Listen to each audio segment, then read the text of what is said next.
Namaste, good morning everyone. Welcome back to my channel, The Magnet Academy. उम्मीद करती हूँ आप सब लोग बहुत अच्छे होंगे, स्वस्थ होंगे और मेरे चैनल द मैग्नेट एकेडमी को एंजॉय कर रहे होंगे बाय लर्निंग। सो आप लोगों ने मेरे दोनों प्रीवियस वीडियोस देख लिए होंगे। वो आप सबको अच्छी लगी होगी वीडियो और आपको जरूर से समझ में आया होगा। तो मैं आप लोगों के लिए क्लास 12 का चैप्टर नंबर 1 सॉलिड स्टेट हमारा ये रनिंग में अभी चल रहा है, जिसके अंदर हमने प्रीवियसली जो है जनरल कैरेक्टरिस्टिक्स के बारे में पढ़ा था सॉलिड स्टेट के, फिर उसके क्लासिफिकेशंस के बारे में पढ़ा है, जिसमें हमने अभी कल क्रिस्टलाइन और अमॉर्फस जो क्रिस्टल सॉलिड्स हैं इनके बारे में स्टडी की थी। तो आज जो हमारा जो नया टॉपिक हम इस चैप्टर के अंदर स्टार्ट करने जा रहे हैं that is crystal lattice and unit cell. क्रिस्टल जालक और एकक कोष्टिका। देखिए, जो मेरा वीडियो है वो हिंदी मीडियम और इंग्लिश मीडियम दोनों स्टूडेंट्स के लिए यूजफुल है, क्योंकि मैं यहाँ पर हिंदी की भी टर्म्स यूज में ले रही हूँ, जो डेफिनेशंस हैं उनको मैं हिंदी में भी बोल रही हूँ। तो इसमें बिल्कुल भी संशय नहीं है कि हिंदी मीडियम वाले इस वीडियो को ना देखें। हिंदी मीडियम वालों के लिए भी उतना ही यूजफुल है जितना इंग्लिश मीडियम वालों के लिए ये यूजफुल है। तो हमारा जो भी नेक्स्ट टॉपिक है that is crystal lattice. Crystal lattice and unit cell. Hindi में कहा जाता है क्रिस्टल जालक और इकाई कोष्टिका या एकक कोष्टिका भी हम इनको हिंदी में कहते हैं, है ना। तो सबसे पहले हम बात करेंगे कि क्रिस्टल लैटिस क्या होता है। क्रिस्टल लैटिस, क्रिस्टल जालक, क्रिस्टल जालक। आपको भी पता है कि बहुत सारे जो कॉन्स्टिट्यूएंट पार्टिकल्स हैं ये आपस में एक डेफिनाइट ज्योमेट्रिकल अरेंजमेंट के अंदर अरेंज होते हैं और एक कंप्लीट लैटिस का फॉर्मेशन करते हैं। और यही कंप्लीट लैटिस या जालक जो है ये क्या है, आपके क्रिस्टल जालक कहलाता है। और जो कॉन्स्टिट्यूएंट पार्टिकल्स हैं या जो अवयवी कण होते हैं वो मैंने आपको बोला कुछ भी हो सकता है, लाइक एटम्स, मॉलिक्यूल्स, आयन्स। अणु भी हो सकते हैं, परमाणु भी हो सकते हैं या फिर आयंस भी हो सकते हैं। तो कॉन्स्टिट्यूएंट पार्टिकल्स ऑफ, हम डेफिनेशन क्या लिखेंगे इसकी, constituent constituent particles of crystalline solids have of crystalline solids have regular and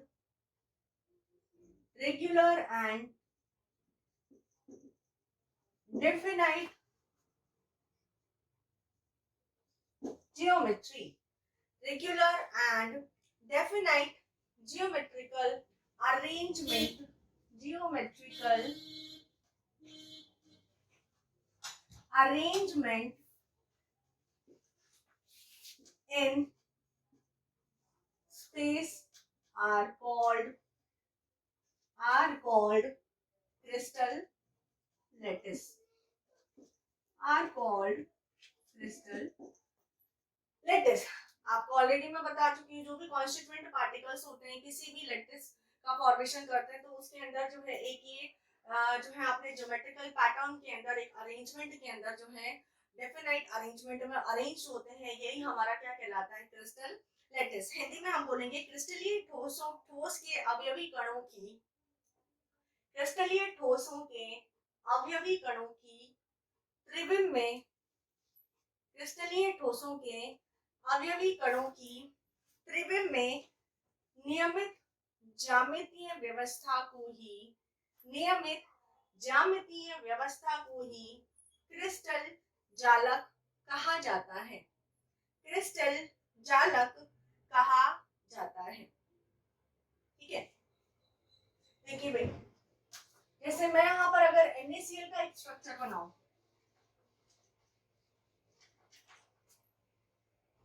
तो देखिए स्ट्रक्चर, अगर NaCl के लिए मैं क्रिस्टल लैटिस का फॉर्मेशन कर दूं, आप लोग मेरे साथ साथ में बनाते रहिएगा।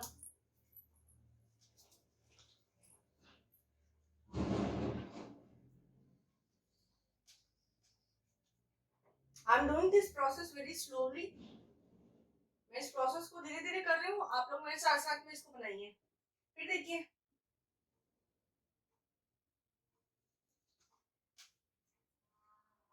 ज्वाइन कर दीजिए। अब ये जो है इनके मिड पार्ट को लीजिए, this one, this one, this one and this one. Now join these points.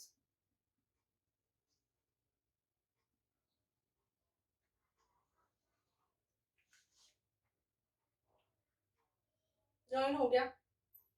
अब देखिए, स्लैंटिंग पॉइंट को यहाँ पर क्रिएट करिए इस तरीके से, down side also these two sides also।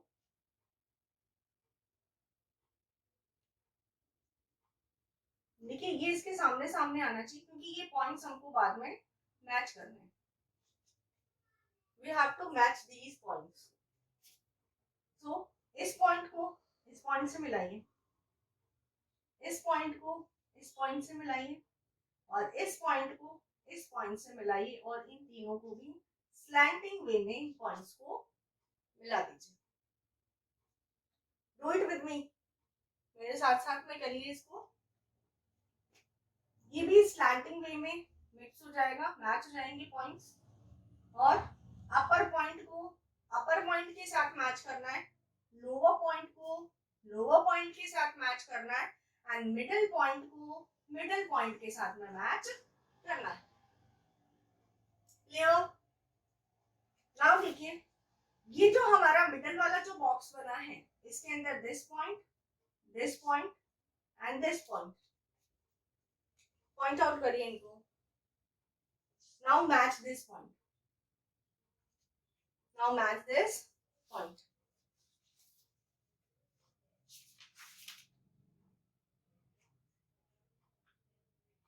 NaCl, crystal lattice of NaCl नहीं,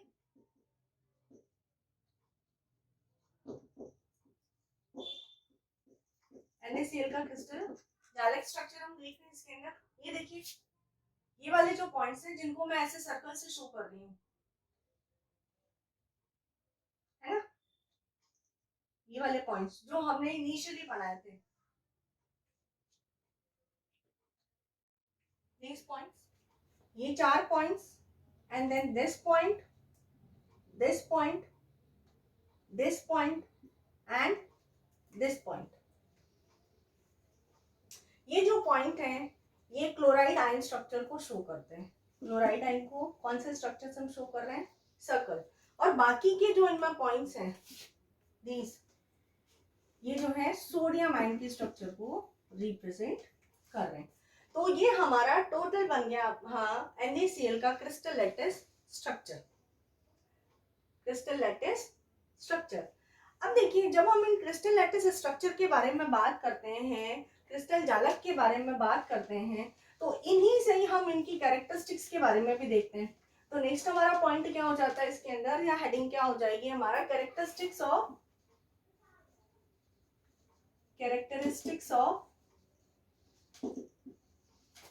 क्रिस्टल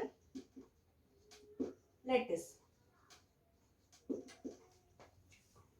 क्रिस्टल जालक के गुण देखिए, क्रिस्टल जालक जो हमने बनाया था उसमें जो भी ये पॉइंट्स आपने देखे थे, क्रिस्टल जालक में जो भी पॉइंट्स होते हैं ये क्या कहलाते हैं आपके, लैटिस पॉइंट या जालक बिंदु कहलाते हैं।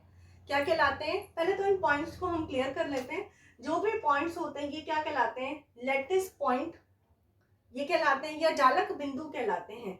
जब इन लैटिस पॉइंट को हम एक सीधी लाइन के थ्रू, एक स्ट्रेट लाइन के थ्रू अरेंज करते हैं तो ये एक डेफिनाइट ज्योमेट्री के अंदर अरेंज हो जाते हैं और एक कंप्लीट क्रिस्टल लैटिस का फॉर्मेशन करते हैं। और ये क्या करते हैं, एक कंप्लीट क्रिस्टल लैटिस का फॉर्मेशन करते हैं। जो हम ये पॉइंट्स देख रहे हैं, लैटिस पॉइंट जो देख रहे हैं, ये लैटिस पॉइंट कुछ भी हो सकते हैं, एटम्स हो सकते हैं, मॉलिक्यूल्स हो सकते हैं और आयंस हो सकते हैं। और क्या क्या हो सकते हैं? ये आयंस हो सकते हैं। तो इसमें आप जो है पॉइंट्स लिखिए। भाई फर्स्ट पॉइंट हमारा आ जाता है इसके अंदर कि क्रिस्टल जालक में प्रत्येक बिंदु, क्रिस्टल जालक में प्रत्येक बिंदु जालक बिंदु या जालक स्थल कहलाता है। जालक बिंदु या जालक स्थल कहलाता है। Each point in a lattice, each point in a lattice is called lattice point or lattice site और lattice site। भाई जालक में जो भी प्रत्येक बिंदु क्या कहलाते हैं? जालक बिंदु कहलाते हैं या जालक स्थल कहलाते हैं। क्या क्या कहलाते हैं? जालक बिंदु या जालक स्थल ये कहलाते हैं। सेकेंड पॉइंट लिखिए, each point in a, each point in a crystal lattice, each point in a crystal lattice is called, each point in a crystal lattice is may be molecule, lattice may be molecule, ion और atom। Crystal जालक में प्रत्येक बिंदु अणु, परमाणु या ion कुछ भी हो सकता है, कुछ भी हो सकता है। Next, lattice point, lattice points are joined by straight line। Each point, lattice points are joined by straight line to get definite geometry, to get definite geometry। प्रत्येक जालक बिंदुओं को एक सीधी रेखा में जोड़ने पर हमें निश्चित ज्यामिति या निश्चित आकार हमें क्रिस्टल का मिल जाता है, का हमें मिल जाता है। सो होप आप लोगों को ये वीडियो अच्छी लग रही होगी, समझ में आ रहा होगा। तो प्लीज आप द मैग्नेट अकेडमी चैनल को सब्सक्राइब करें, लाइक करें एंड ज्यादा से ज्यादा शेयर करें।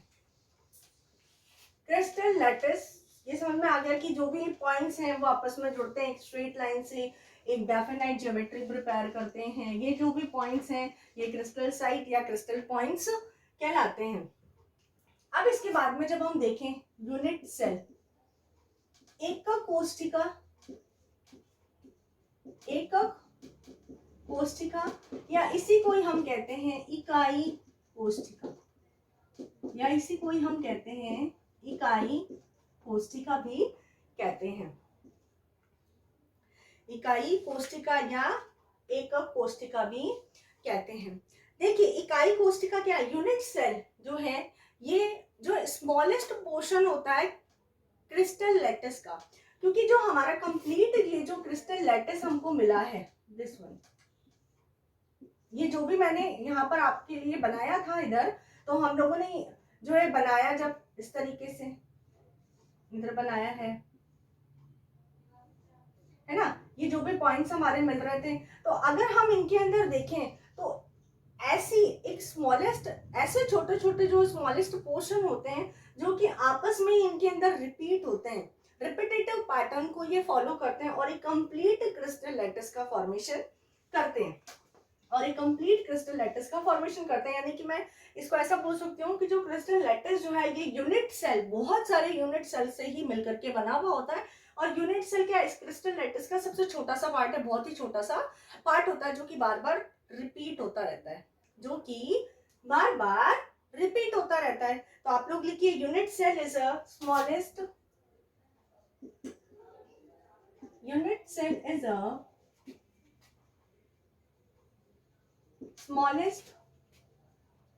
portion of crystal lattice. Unit cell is the smallest portion of crystal lattice which is generated by repeating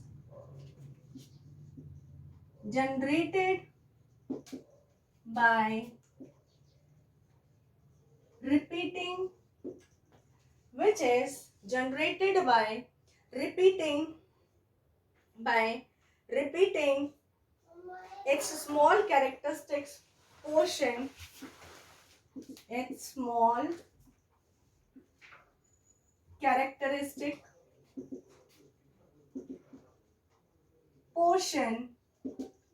in a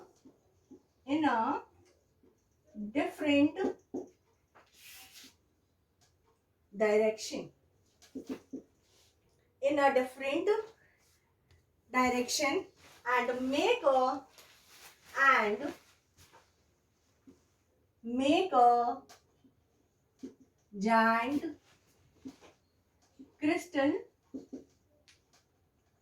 lattice. देखिए मैं रिपीट कर देती हूँ एक बार इस डेफिनेशन को कि यूनिट सेल क्या है. Unit cell is the smallest portion of crystal lattice which is generated by repeating its small characteristics portion in a different direction and make a giant crystal lattice. देखिए हिंदी में हम क्या कहेंगे, एकल कोष्ठिका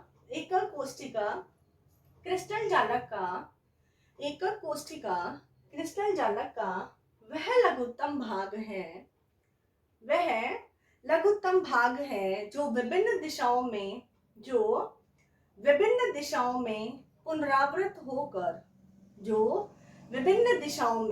पुनरावृत होकर विशाल क्रिस्टल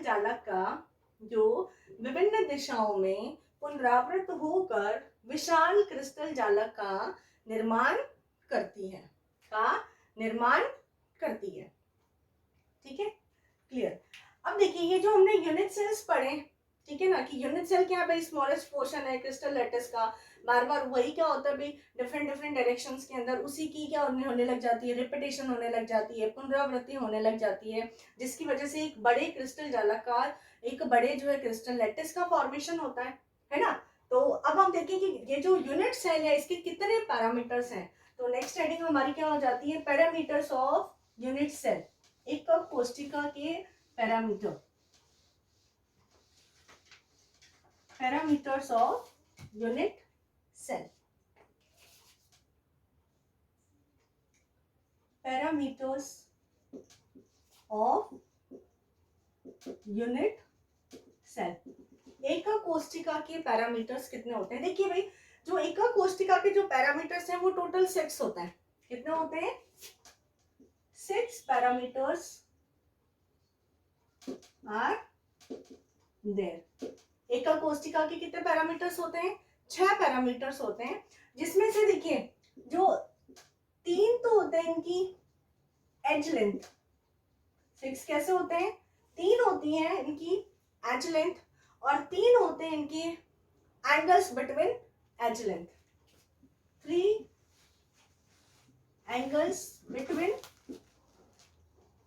एज लेंथ. किनारों की लंबाइयां और लंबाइयों के बीच में जो है जो कोण पाया जाता है, ये तीनों कितने, ये टोटल कितने हो जाते हैं, 6. टोटल कितने होते हैं, 6. तो एज लेंथ में लाइक ABC, अभी मैं डायग्राम से क्लियर कर देती हूँ इसको. और एज जो एंगल्स हैं इनको हम अल्फा बीटा गामा इनसे डिनोट करते हैं. Alpha beta and gamma. देखिए कैसे,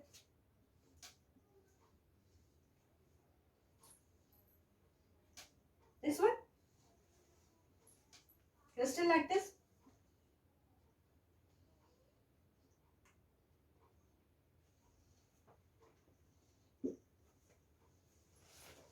ये देखिए,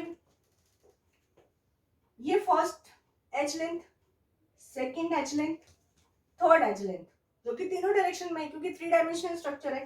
तो इनको मैंने ए, बी और सी, ये हो गए आपके एज लेंथ। ऐसा कोई जरूरी नहीं है कि मैंने इसको ए बोला है तो आप भी इसको ए बोलो, A B C, A B C, किसी भी तरीके से आप इनको, इनकी एज लेंथ को यहाँ पर नेम दे सकते हैं, ठीक है।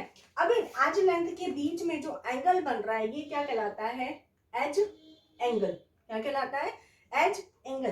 देखिए जैसे इनके ये वाला हो गया अल्फा, ये हो गया बीटा, ये हो गया आपके गामा। किसी को भी कह दो आप, इसको अल्फा कह दो, चाहो तो आप इसको अल्फा कह दो, भले आपकी मर्जी है, कैसे भी कर सकते हैं। ये आपने बीटा कह दिया, ये आपने गामा कह दिया, ठीक है, या अल्फा इसको कह दिया, बीटा इसे कह दिया, गामा इसे कह दिया, या अल्फा इसे कह दिया, बीटा इसे कह दिया, गामा इसे कह दिया, है ना। ऐसा कुछ नहीं है कि यही अल्फा होगा, यही बीटा होगा या यही गामा होगा। तो टोटल कितने पैरामीटर्स हो गए यहाँ पर यूनिट सेल के, 6 पैरामीटर्स हो गए। कौन कौन से भाई, 3 तो हो गई हमारी एज लेंथ, और 3 हो गई इनके बीच में जो एंगल्स बन रही हैं, अल्फा, बीटा और गामा। तो total 6 parameters are there. Hope कि आप लोगों ने इसको नोट डाउन कर लिया होगा, है ना। पैरामीटर्स को हिंदी में भी पैरामीटर ही कहते हैं। अब देखिए 7 क्रिस्टल सिस्टम हम देखें, है ना। उससे पहले देखते हैं हम types of crystal system. Types of crystal system, crystal तंत्र के प्रकार, हिंदी में क्या कहेंगे हम इसको, क्रिस्टल तंत्र के प्रकार। देखिए ये जो क्रिस्टल तंत्र के प्रकार हैं, ये यूनिट सेल पर बेसिस है, उसी पर बेस्ड करके इनको जो है क्लासिफाई किया गया है, या इनका जो है डिवाइडेशन किया गया है, ठीक है। क्रिस्टल, देखिए टाइप्स ऑफ क्रिस्टल सिस्टम में आप लिखिए crystal system,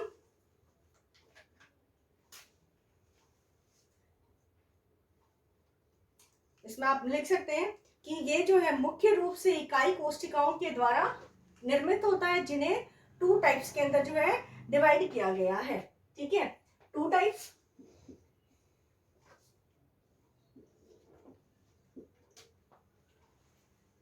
basis on the unit cell it is divided into 2 types or 2 parts, 2 types or 2 parts। इकाई कोशिका पर आधारित यह 2 प्रकार में बांटा गया है। एक तो है, आप लिखिए इसके अंदर primitive unit cell, primitive unit cell, and second one is centered unit cell। इसको हम हिंदी में कहते हैं मूल या आद्य इकाई कोशिका, और इसको, और दूसरा इसका टर्म है simple unit cell, it is also known as simple unit cell. और इसको कहा जाता है केंद्रित इकाई कोशिका। क्या कहा जाता है, केंद्रित इकाई कोशिका या एकक कोशिका की बात है, केंद्रित एकक या इकाई कोशिका या इकाई कोशिका। देखिए जो सेंटर्ड यूनिट सेल्स होते हैं, these are further divided into 3 parts. इनको भी आगे 3 कैटेगरी के अंदर, 3 श्रेणियों के अंदर बांटा गया है। कौन कौन से हम देखते हैं, इधर ही हम देखते हैं, यहीं पर ही। पहला है body centred unit cell. Body centred unit cell, Hindi में कहा जाता है इसे काय केंद्रित एकक कोशिका। बॉडी सेंटर्ड यूनिट सेल, काय केंद्रित एकक कोशिका। और किस नाम से हिंदी में इसको जाना जाता है? अंतः केंद्रित, अंतः केंद्रित एकक कोशिका के नाम से भी जाना जाता है। Body centred, face centred unit cell, second one है फेस सेंटर्ड यूनिट सेल, फलक केंद्रित एकक कोशिका। हिंदी में हम क्या कहेंगे इसको? फलक केंद्रित एकक कोशिका। Next one is end centred unit cell, and centred unit cell, Hindi में इसको कहा जाता है अंत्य। क्या कहा जाता है इसको? अंत्य कहा जाता है, अंत नहीं अंत्य, ऐसा वाला, कंफ्यूज नहीं होना है। अंत है तो बॉडी सेंटर्ड है और अंत्य है एंड सेंटर्ड। ओके, तो अंत्य केंद्रित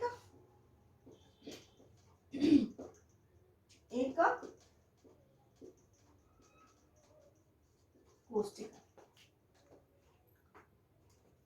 डिवाइडेशन हो गया, types of crystal system on the basis of unit cell. आप यहां पे भले लिख दीजिए on the basis of unit cell, एकक कोशिका के आधार पर इनको दो भागों में बांटा गया है, primitive unit cell and centred unit cell. ठीक है, प्रिमिटिव यूनिट सेल को सिंपल यूनिट सेल के नाम से भी जाना जाता है। Centred unit cell is further divided into three parts, that is body centred unit cell, face centred unit cell and centred unit cell, and centred unit cell.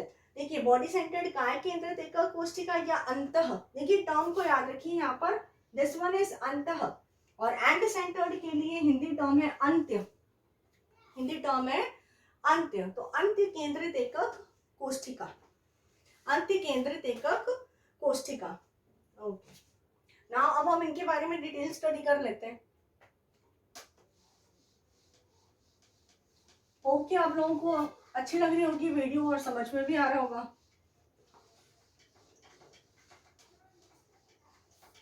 Like करना इसके लिए बिल्कुल ना भूलें, लाइक जरूर से करें, सब्सक्राइब करें, अपने दोस्तों और रिश्तेदारों में ज्यादा से ज्यादा इस वीडियो को शेयर करें। देखिए, फर्स्ट जो हमारा आता है primitive unit cell, primitive unit cell. पहले हम इन चीजों को डेफिनेशंस वगैरह करने से पहले जनरल हम इसको पढ़ लेते हैं कि क्या चीजें हैं। देखिए, सबसे पहले जनरल हमारा कंसेप्ट क्लियर हो जाए, इसके लिए हम क्या करते हैं, इन चारों को एक बार डिटेल स्टडी कर लेते हैं थोरोली, है ना। तो ये है प्रिमिटिव यूनिट सेल, एक क्रिस्टल सिस्टम हमने बना दिया भाई, इस तरीके से सिस्टम को क्रिएट कर दिया मैंने। देखिए, प्रिमिटिव यूनिट सेल क्या कहता है कि जो भी कॉन्स्टिट्यूएंट पार्टिकल्स होते हैं, जो अवयवी कण होते हैं, ये जो है इस सिस्टम की केवल और केवल कॉर्नर्स पर या किनारों पर ही उपस्थित होते हैं। कहाँ पे उपस्थित होते हैं? ये केवल और केवल किनारों पर ही प्रेजेंट होते हैं। कि किसी भी यूनिट सेल के constituent particles are present only at the corner of the unit cell. अवयवी कण एकक कोशिका में केवल और केवल किनारों पर ही उपस्थित होते हैं। इस टाइप की जो यूनिट सेल स्ट्रक्चर होगी ये कहलाती है प्रिमिटिव और सिंपल यूनिट सेल। सेकंड, मैंने आपको बोला था centred unit cell, centred unit cell, केंद्रित इकाई कोशिका। सेंटर्ड यूनिट सेल क्या कहती है कि जो भी किसी भी यूनिट सेल के अंदर जो कॉन्स्टिट्यूएंट पार्टिकल्स हैं या अवयवी जो कण होते हैं, ये यूनिट सेल के कॉर्नर्स पर, किनारों पर उपस्थित होने होने के साथ साथ इनके अदर पॉइंट्स पर भी उपस्थित हो। अदर पॉइंट्स में भी इसके मिड वाले पोर्शन पे यहाँ पर रहे, मिड पोजीशन पर ये रहे। यहाँ पर ऐसा भी हो सकता है इनके फेसेस के मिड पोजीशन पे होए, चारों फेसेस पे हो, है ना, और जो पीछे वाली फेसेस है उनके ऊपर भी है। ऐसा भी हो सकता है कि केवल और केवल दो आमने सामने वाली फेसेस पे हो। अब आमने सामने वाली फेसेस कौन सी, इस तरीके से भी हो सकती है आमने सामने की फेसेस, और इस तरीके से भी हो सकती है आमने सामने वाली फेसेस। ठीक है, तो सेंटर्ड यूनिट सेल में हम क्या कह सकते हैं कि ऐसी इकाई कोशिका जिसके अंदर जो कॉन्स्टिट्यूएंट पार्टिकल हैं, जो अवयवी कण होते हैं, कॉर्नर्स पर उपस्थित होने के साथ साथ फलक पर भी उपस्थित हो। मिडल वाले पार्ट में किसी भी फलक पर, किसी अदर पोजीशन पर भी ये उपस्थित हो, तो हम इन्हें क्या कहते हैं, सेंटर्ड यूनिट सेल कहते हैं। जब सेंटर्ड यूनिट सेल की बात की थी मैंने, तो इसके तीन पार्ट्स मैंने आपको बताए। इसके अंदर बॉडी सेंटर्ड, फेस सेंटर्ड और कौन सा, एंड सेंटर्ड। देखिए बॉडी सेंटर्ड जो होता है ये क्या कहता है कि कॉन्स्टिट्यूएंट पार्टिकल कॉर्नर्स पर उपस्थित होने के साथ साथ यूनिट सेल के मिड पार्ट पर भी प्रेजेंट होता है, मध्य बिंदु पर भी उपस्थित होता है। ठीक है, इसे हम कहते हैं बॉडी सेंटर्ड। फेस सेंटर्ड की जब हम बात करते हैं तो ये जो है जितने भी फेसेस हैं इन सबके बीचों बीच उपस्थित होता है, फेस के सेंटर पर भी उपस्थित होता है। भाई ये दो क्यों लगाए, क्योंकि भाई जब हम इसकी 3D देखते हैं, ठीक है, 3D स्ट्रक्चर देखते हैं, तो फेसेस पीछे भी तो स्टेबल है, पीछे भी तो बनी हुई है, तो ये दो पीछे वाली भी तो स्ट्रक्चर को हमने यहाँ पर दिखाया, तो ये क्या होंगे, फेसेस के मिडल पार्ट में भी प्रेजेंट होंगी। जब थर्ड जो हमारा पार्ट था एंड सेंटर्ड यूनिट सेल का, उसके अंदर क्या कहते हैं कि जो कॉन्स्टिट्यूएंट पार्टिकल्स हैं, जो अवयवी कण होते हैं, ये यूनिट सेल के कॉर्नर्स पे प्रेजेंट रहने के साथ साथ किन्हीं भी दो फलकों के, किन्हीं भी दो फेसेस के आमने सामने उपस्थित हो। ऐसे भी उपस्थित हो सकता है या फिर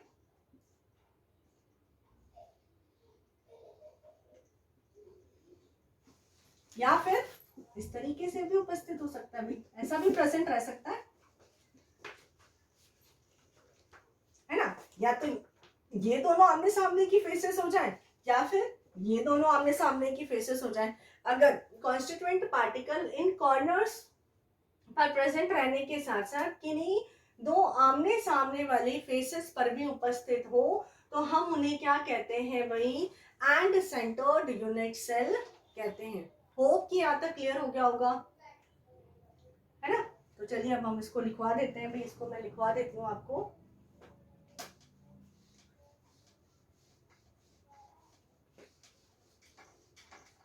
फर्स्ट हेडिंग डालिए, primitive unit cell. Primitive, when constituent particles are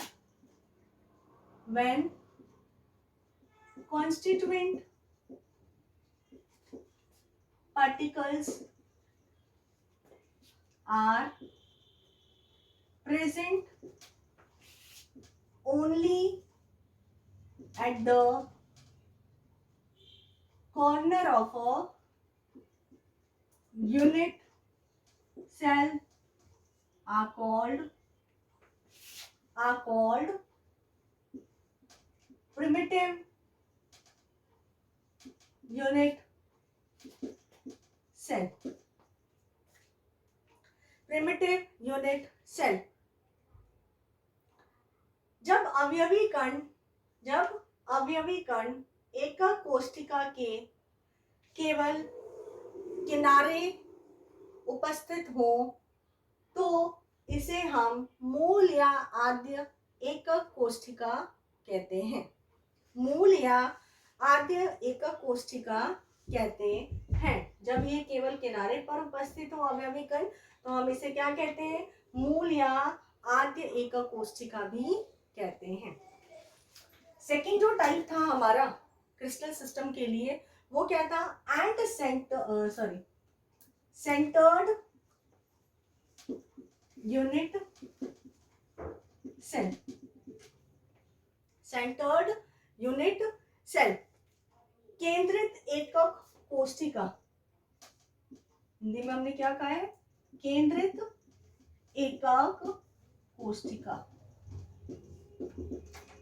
केंद्रित एकक कोशिका मैंने क्या बोला कि जिनके अंदर जब कॉन्स्टिट्यूएंट पार्टिकल्स कॉर्नर्स पे प्रेजेंट रहने के अलावा, कॉर्नर्स पर प्रेजेंट रहने के अलावा यूनिट सेल के अदर पोजीशंस पर भी प्रेजेंट हो, फेसेस पे भी प्रेजेंट हो या मिडल पार्ट में प्रेजेंट हो, कैसे भी ये प्रेजेंट हो सकता है ना।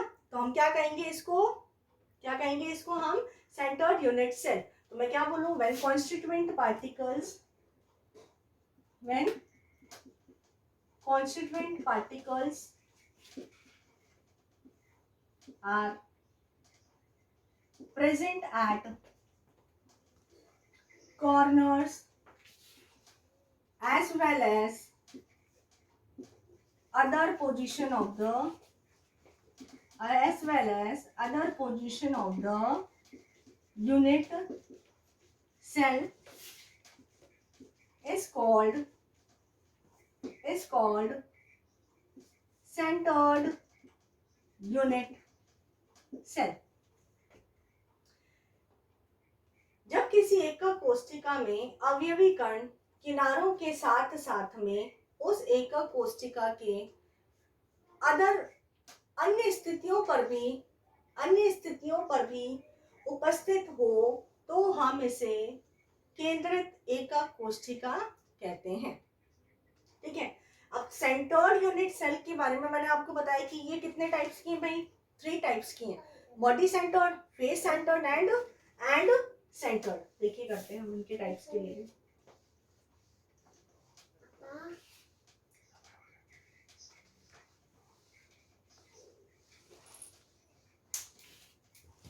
हाँ जी, देखिए इसमें फर्स्ट हमारा आ जाता है बॉडी सेंटर्ड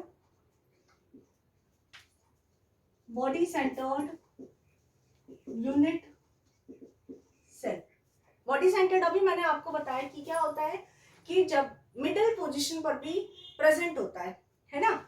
जब अवयवी कण क्या कोनों पर उपस्थित होने के साथ साथ कोशिका के केंद्र पर भी उपस्थित होता है तो हम इसे क्या कहते हैं? Body centred unit cell. क्या बोलूं? when constituent particles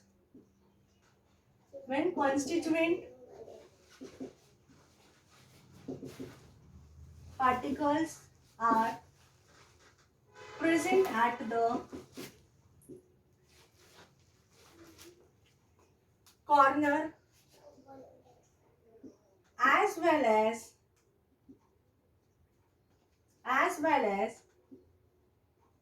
middle part of the unit cell is called body centered unit cell. जब किसी एकक कोशिका में अवयवी कण किनारों पर उपस्थित होने के साथ साथ एकक कोशिका के केंद्र भाग पर भी उपस्थित हो, मिडल पार्ट या सेंटर पार्ट कह दूं मैं, एक ही बात है, और सेंटर पार्ट मध्य भाग या केंद्र भाग पर या केंद्र बिंदु पर उपस्थित हो तो ऐसी संरचना क्या कहलाती है? हमारी बॉडी सेंटर्ड यूनिट सेल कहलाती है। तो इसकी स्ट्रक्चर भी साथ साथ में आप बना दीजिए इसके साथ में।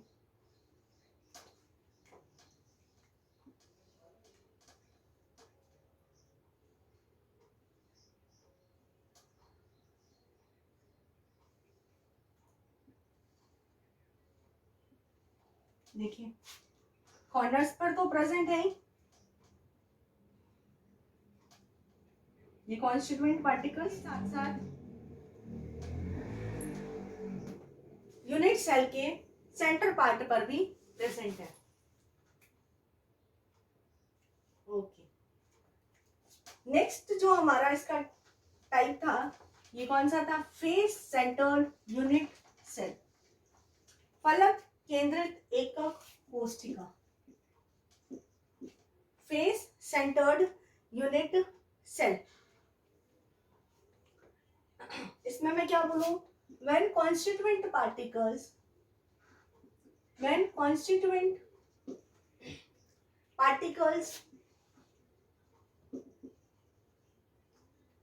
are present at corners as well as center of the faces, पलक के केंद्र पर भी उपस्थित हो. Center of the faces are called face centered unit cell. FCC भी हम इसको कह सकते हैं, face centred unit cell. Hindi में हम क्या बोलेंगे? जब किसी एका कोशिका में अवयवी कण किनारों पर उपस्थित रहने के साथ साथ फलकों के केंद्र पर भी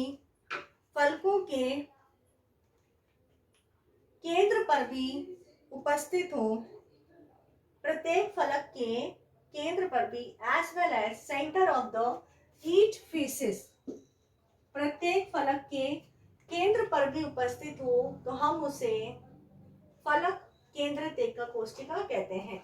When constituent particles are present at corners as well as center of the each faces are called face centered unit cell.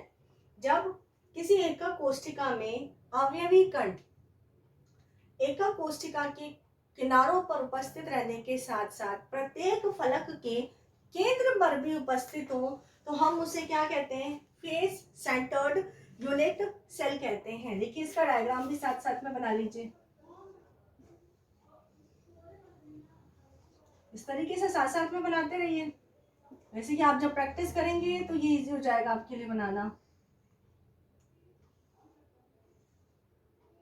This one corners पर तो प्रेजेंट है ही कॉन्स्टिट्यूएंट पार्टिकल्स, और साथ साथ कहा? फेसेस के सेंटर पर ये और जो बैक साइड के हैं वो भी, बैक साइड के हैं वो भी.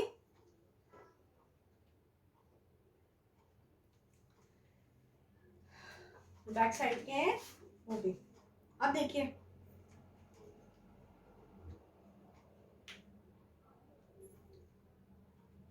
मैं इरेज कर दूं. नेक्स्ट थर्ड हमारा जो टाइप आता है वो आता है एंड सेंटर्ड यूनिट सेल, अंत केंद्रित एकक कोशिका.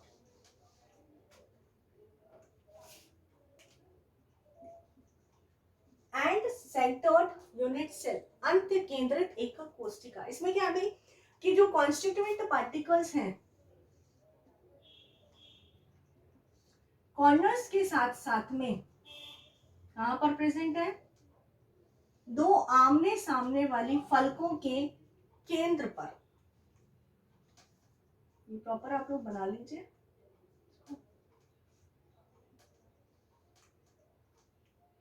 है ना? ये देखिए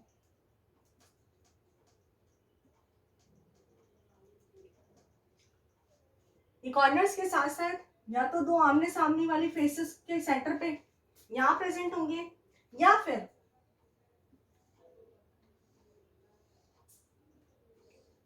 दो आमने सामने वाली फेसेस को हम इस तरीके से भी इधर दिखा सकते हैं.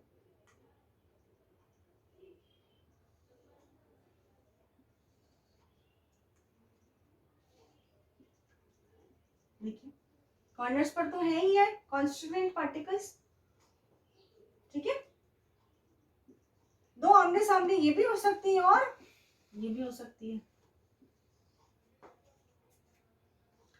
तो मैं क्या बोलूं? when constituent particles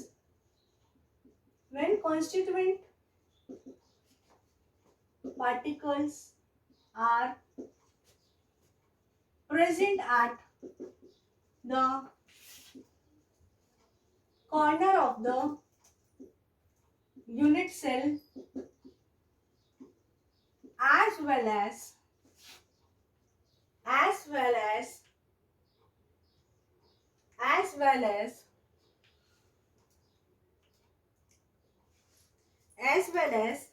two opposite faces as well as present at two opposite faces of the unit cell are called, and centered unit cell are called and centered unit cell। Hindi में लिखिए। जब किसी एक कोशिका में अवयवी कण कोने पर उपस्थित होने के साथ साथ दो आमने सामने वाली फलकों के केंद्र पर भी उपस्थित हों, दो आमने सामने वाली फलकों के केंद्र पर भी उपस्थित हों, तो हम इसे अंत्य केंद्रित एक कोशिका, मैंने आपको ऑलरेडी बताया था एंड को अंत्य, हिंदी में है ये अंत्य, अंत है बॉडी। और ये डायग्राम जरूर से बना लेना आप लोग साथ साथ में। तो होप आज की वीडियो आपको समझ में आई है। नेक्स्ट वीडियो में हम 7 क्रिस्टल सिस्टम के बारे में करेंगे। तो keep watching my video, stay tuned with us. Thank you.